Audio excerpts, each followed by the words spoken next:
Hello, everyone, and welcome back. So let's start. Last time we ended up here where we talked about the stack frames, and always, again, just remember, always the current active stack frame is number 0. The previous one will be 1, the previous will be 2, and so on and so forth. Just make sure you remember that the current active stack is number 0. Now, managing stack frames. Now, the current stack frame is always the newest stack frame, and a stack frame gets created when a function call is done. So when your program calls a function, that's when we start playing with a frame, or that's when the stack frame comes into the play of all of this. So ESP points to the top of the current stack frame, and it points to the top of the stack as well. Why? Because we just started our program. Let's just think of it like this. We just started our program, so we are now going to call main. So ESP will be top. We will now be in stack frame 0, and the ESP will be pointing to the top of the stack. Now, whenever a function is called, a new stack frame is created. Again, now main, let's say when we looked at the previous code, main called myfun1. When we want to do that, we will be creating a new stack frame. Not us, but the system, I mean. Just keep that in mind. We are not the ones doing this. So with that happening, local variables also are going to be allocated at the bottom of the created stack frame. So once a new stack frame gets created, any local variables in that function will be added to the stack at the bottom of the stack. Okay, so, and we will see this now when we go through this. So let's start. So to create a new stack frame, simply change EBP value to be equal to ESP. So that's what's going to happen. EBP, now we'll move it where to ESP. So now EBP equals ESP, because now we want to create a new stack frame. And again, why do we need to do that? Because EBP will always be pointing to the base of that active stack frame. EBP, again, is always pointing to the base of the active stack frame. So now EBP is equal to ESP. This means that the new stack frame is what? It's empty, like the slide says. And the previous stack frame now is indexed as stack frame number 1, because this is stack frame number 0, the one we are creating. Now, but we have a problem here. Hey, so how are we, let's say we finish our function, the computer or the system finishes executing that function, which is myfun1 maybe, and we want to go back to main. How are we going to go back to main? We don't know where the base of the main stack frame, or the stack frame for the function main, we don't know where that is. So how are we going to do that? So let's try again. Okay, but this time we'll need to save EBP's value before changing it. So before we change it, just not rushing into things, not just saying, yeah, let's make EBP equal to ESP. It's good, but we missed something, and that miss made us actually not able to go back to our previous stack frame. So let's repeat the same steps, but this time we will save EBP. So first thing, push the value of our EBP to save it where? On top of the stack. So that's what's going to happen. Now we copied that value where? On top of the stack. What happened to ESP? Look, what happened to ESP? I'm doing back and forth.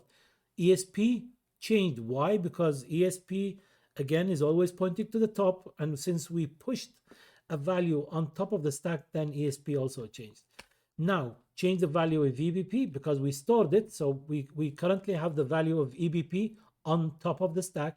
So now we can change it. Why? Because we don't need to worry about it. It's already there. We saved it. We can come back to it later. Now EBP equals to ESP. So now we are creating a new stack frame. Good. Let's continue. This is what is called, by the way, the prologue. These operations is called the prologue. So the prologue is creating a new stack frame, then allocating space for local variables. So assuming we have some function which requires local variables, we will be creating, when we create the stack frame and the new stack frame and allocate space for those local variables, that set of operations is called prologue. Okay, let's continue. So now push and pop operations, keep that in mind. Push and pop operations affect ESP value only. Why? Remember, when we push a value, then the top of the stack needs to change. So we need the ESP register to always point on the top of the stack. So it's going to change. When we remove a value from the stack, ESP is going to also change. So, and just keep in mind, when we push a value, the address is going to be decreasing. When we pop a value, the address is going to be increasing. Why? Again, because as you can see, the memory is upside down. Keep that in mind. I'm going to continue to remind you about that. Now we don't need to save ESP. Why? For the previous stack frame, because ESP is actually equal to the EBP value. We know the top of the previous stack frame is now actually the EBP value. So we don't need to save it. We already have it saved. Okay, the system already saved that. So we don't need to worry about where was the top of the previous stack frame. We already have that value. Now to empty this current stack frame, we want to empty it. Let's say my fun1 was done and I want to go back to main. Now what will happen is ESP's value should be set to the same value of EBP. What we need to do is just set ESP equal to EBP. So what will happen here, if we set ESP now to EBP, we actually deleted or we removed, or it's really not deleted, I wouldn't say, because it's not that's not what's going to happen. The data is probably still there, but now we don't have access to it because the pointers have been removed. So to delete the current stack frame and return back to the previous one, we should pop out the top of the top value from the stack into EBP. Okay, so now we do that. Now we are pointing to ESPs, pointing to the top of the stack, which is also the top of the previous frame. Let's continue. Again, the current stack frame is always the newest stack frame. And now we have, since we see here, now since we popped out the value of EBP, so this value which ESP and EBP both are pointing to, when we pop that out, so when we do a pop EBP, that value is now going to be stored in the EBP register. And what that means is now EBP will be pointing back to where it was at the beginning. So this is how actually navigating the stack and creating frames and creating new frames, the Prologue, removing frames, which is actually called the epilogue. This is how all of this happens. So epilogue is emptying the current stack frame and deleting it, then returning to the calling function. So let's say we were in myFun1 or in myFunction1, and we finished the execution, or the system finished the execution. Now myFunction1 wants to go back to, or the system wants to go back to main, because that was the one who called myFunction1 or myFun1. Then the epilogue is emptying the stack frame and then going back to the calling function. So let's look at now functions, but from a low level view. Okay, so we are going to understand the process by looking at the functions from a low level view. So a simple function call in a high level language is not simple operation as it seems. Like when we do add X and Y, that's not just as easy as that. That's not just one single instruction. There's a set of instructions going to be happening behind the scene in order to do that. So first, what's going to happen is we are going to push the arguments. If there are any arguments, like if we have here X and Y, we are going to push those on top of the stack. And then we are going to do the call to the function. And in order to do the call to the function, this means we need to create a new frame for start working on the add function. So a prologue will happen, prologue operations will happen. We will execute the function. After the execution finishes, epilogue will jump in, or the epilogue operation will jump in to clear the stack and the frame, go back to the previous one. And then any arguments which we pushed, we mentioned this earlier, they have to be popped out with a matching set of instructions. So if we have one push, we need a pop for that push. So popping the arguments that we pushed will happen at the end, and that's how the execution will happen. Let's go to a little bit more details. Let's look at that now, how we are breaking things down. Again, we looked at the function high level view. We made it, now we looked at the low level view, but we are now breaking things into how they really will look like. So again, push the arguments. If we have any arguments, then we are going to push EIP.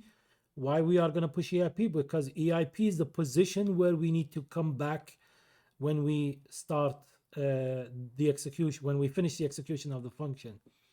Now jump to the functions first instruction. So we jump to the functions first instruction, but in order also to create the frame for that new function, we need to push EBP. So now we are saving the base pointer, base of the stack on the stack. Okay, the base pointer on the stack.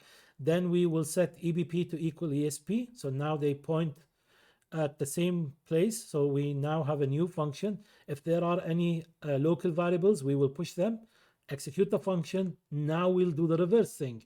Now we'll pop out all local variables. So we remove all of those because those were the last thing added to the stack. So we'll, again, it's first in, last out. So this was the first in, so that's the last one out. So we are going to remove them. And then we are going to pop EBP. So this value will pop back to EBP. So we are restoring the frame of the previous function. And then pop EIP. So popping the EIP, this is actually where this push operation. Popping EIP, so we are going to pop out this value, which is the position where I need to go back in order to do the execution or continue the execution. And then finally pop the arguments which were passed onto the function. We are also going to pop them. Okay, so we are breaking things down a little bit more and diving deeper into them. Let's go continue. Now again, as you can see here, each push operation must be reversed by a pop operation somewhere in the execution. So as you can see here, this push for local variables was reversed with this pop. This push EBP was reversed with this pop EBP. This push EIP was reversed with this pop EIP. And then this push for the arguments was reversed by this pop of the arguments. Okay, so keep that in mind. Now, performing a push-up argument is done by the caller function. So the caller, let's say the main was to call myFun1 or myFunction1. So the caller will push those values onto the stack. Arguments are going to be pushed in a reverse order. Okay, arguments are going to be pushed in a reverse order. So as you saw previously here in this one, like add X, Y, we will be pushing them in reverse order. So just keep that in mind. And you're going to see that in a minute. Now, performing a pop argument, performing pop arguments can be done by the caller or the callee function. Again, the pop of the arguments will be done either by the caller or the callee. So what's a caller and what's a callee? If we go back to the main and myFun1. So if main calls myFun1, main will be considered the caller and myFun1 will be considered the callee. Okay, keep that in mind. Main is going to be considered the caller and myFun1 is going to be considered the callee. Okay, now who's going to be doing the pop of those arguments which the caller pushed on the stack? So the caller pushed those arguments on the stack. Who's going to be popping those arguments out of the stack? Who's going to be doing that? That depends on the call type. Okay, so this is specified by the call type of the callee function. Okay, we're going to see what that is. This is specified. Who's going to do that is specified by the callee type of, or the call type of the callee function. So return value of the callee is saved inside EAX. So if there's a return value, let's say you did add X and Y, you want to return the sum of X and Y, that value is going to be returned into the EAX register while the execution of the function's body. So once the function's body is done, now that value which was to some X and Y will be stored in EAX. Keep that in mind. It doesn't have to mean, by the way, any function which will return a value, because in our case it was add X and Y. In any function, let's say it will return, let's say, a memory location, it will return a subtraction, it will do any kind of operation. That return value will be stored, if it's a 32-bit value or it can fit within a 32-bit value, will be stored into EAX. Okay, keep that in mind. Now functions low-level view, but this time focusing on call types. Now programming languages provide a mechanism to specify the call type of the function. Programming languages they can provide a mechanism, or they provide some kind of mechanism that you can specify the call type of the function. Now, the call type here, guys, is not a return value type. Okay, so we're not talking about the return value like integer, void, car, or whatever. That's not what we are talking about. This is how the mechanism which we will be dealing with, or the system will be dealing with, who's going to be responsible of clearing the stack. So the caller needs to know the call type of the callee, okay, to specify how arguments should be passed and how stack frames should be cleaned. Again, main, in order to call myfun1, needs to know what is the call type of myfun1. Why? Because based on the call type, the caller will decide who's going to be responsible of cleaning the stack frame. Is it going to be the arguments? I mean, is it going to be the callee, or is it going to be the caller? So let's see that in some example. Now let's just talk about two quick different types of call types. So these are two of them. These are the most commonly used ones. C declaration, which is the call type for C functions. Usually you can find this on Linux systems. So the caller is responsible for cleaning the stack frame. The caller is responsible for cleaning the stack frame. So if the caller is going to call a function and its call type is of C declaration or C decl, then the caller will be responsible of doing what? Of doing the cleaning. Now, std call, standard call, which is the default call for Win32 API, which is used on Windows.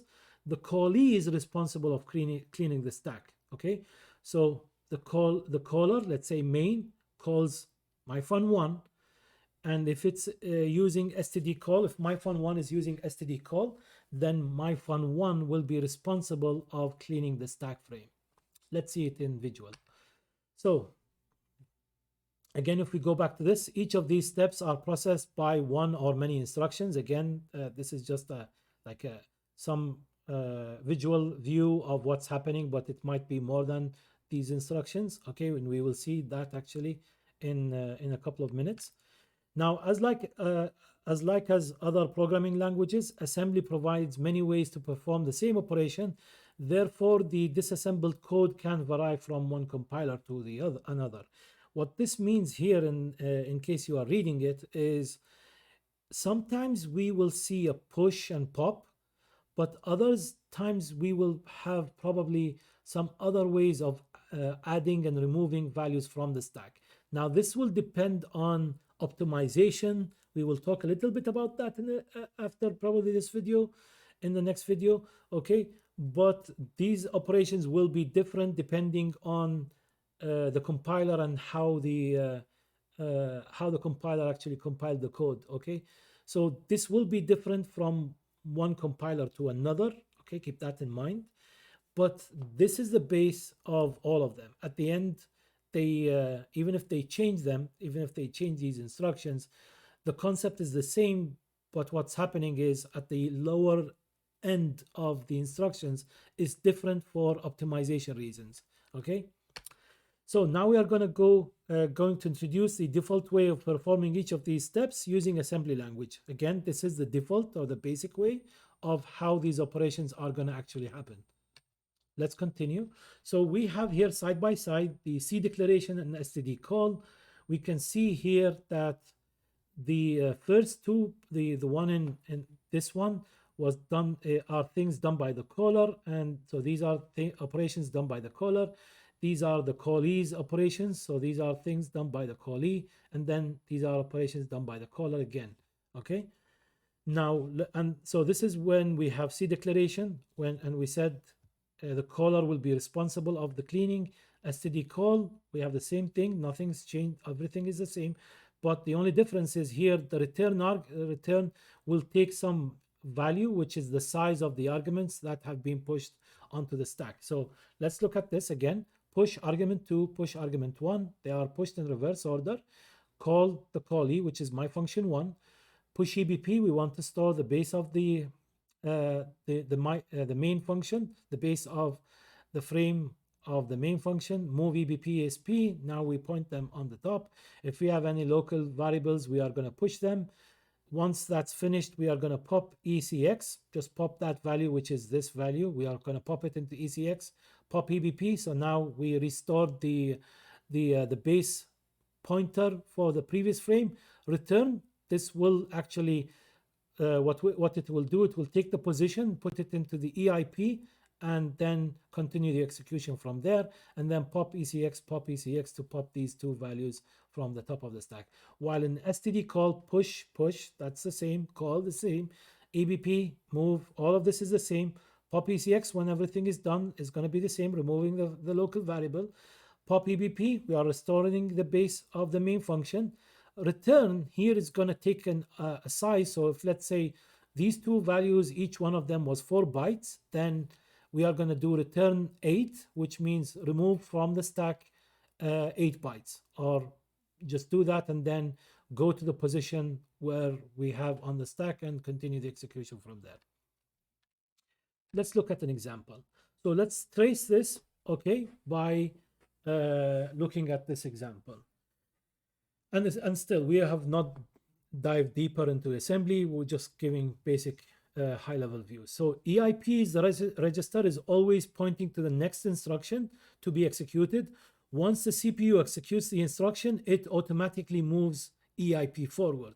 Okay, so again, EIP is always pointing to the next instruction, and once that instruction got executed by the CPU, the system or the CPU will automatically move EIP to the next instruction. Okay, point to the next one or move it forward. So now EIP is going to do the push argument 2. Let's see what's going to happen. So argument 2 got pushed. Again, what happened? ESP now pointing to the top of the stack. Argument 1 is going to be pushed. So ESP again got decreased because we now pointing also to the top of the stack and growing to the lower end of the memory. Now call, what the call will do, it will automatically push EIP of the next instruction to be executed where on top of the stack, okay, and then do the unconditional jump. So first it will push the position onto the stack, and then it will do an unconditional jump. So what does that mean? It means it will go to the location where my fun 1 is located in memory. So it's going to do that. So that's why EIP got put onto the stack. Now we want to save the base pointer. So EBP got saved. EBP now equals to ESP. So now we are creating a new frame. And let's say we have one local variable here of type integer. So it's 4 bytes. We add that. Let's say it has a value of 0. Now, again, one very important thing, ESP may change inside the callee body, but EBP does not change. Again, ESP might change inside the callee body because it's going to grow up and down, but EBP does not change. Therefore, what does that mean? It means the system can use EBP to refer to locations of values on the stack. Again, what this means, since ESP is jumping up and down depending on what's moved and added to the stack, we probably, it's not a, let's say, a good way to refer to values on the stack because it's keep up and down moving. But EBP is always, the location is always fixed. So we can use it to refer to variables and arguments which are already pushed onto the stack. Okay, so we will be using EBP to refer to values. Let's look at an example here. So if we look at EBP, which is pointing to the EBP value, as you can see, EBP minus 4 points to the local variable. Now, why minus 4? And I mean by EBP minus 4, I mean the memory address at that location, at the memory address of EBP minus 4 will be pointing to 0. Why? Because remember, the stack grows in the other way around. So it's growing to the lower end. So the addresses will be decreased in that end. And as you can see here from EBP, if I want to access the first argument, again, please make sure you remember this because we are going to ask, we have a quiz at the end of this session.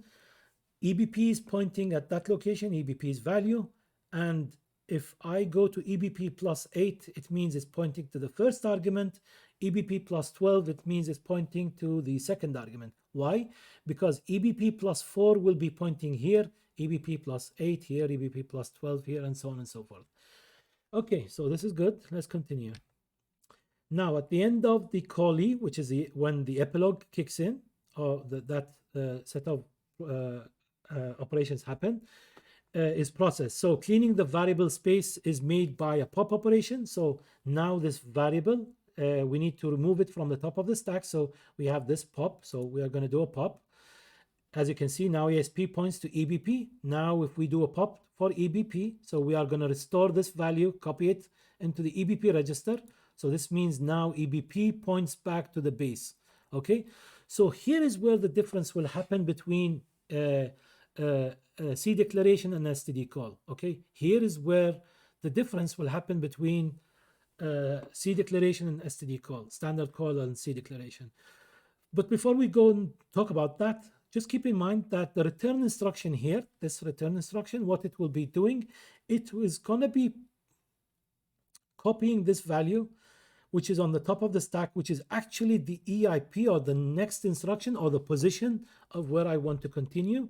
Is going to be copying it where into the extended instruction pointer. Okay, so that now will redirect the execution where back to where it should continue. Okay, it's going to redirect the instruction back to where it should continue. So when main called my function one ended, we need to go back to the position where I continue after I processed, or after we did my function one. So the return instruction is going to pop that value, and it will now continue. So since we have here two variables, two arguments on the stack, and since we are talking about C declaration, then we mentioned C declaration is responsible of cleaning its mess. So the top of the values which were pushed are its responsibility. So that's why now the caller will be cleaning the stack. So poppy ECX, and now we go back to where we started.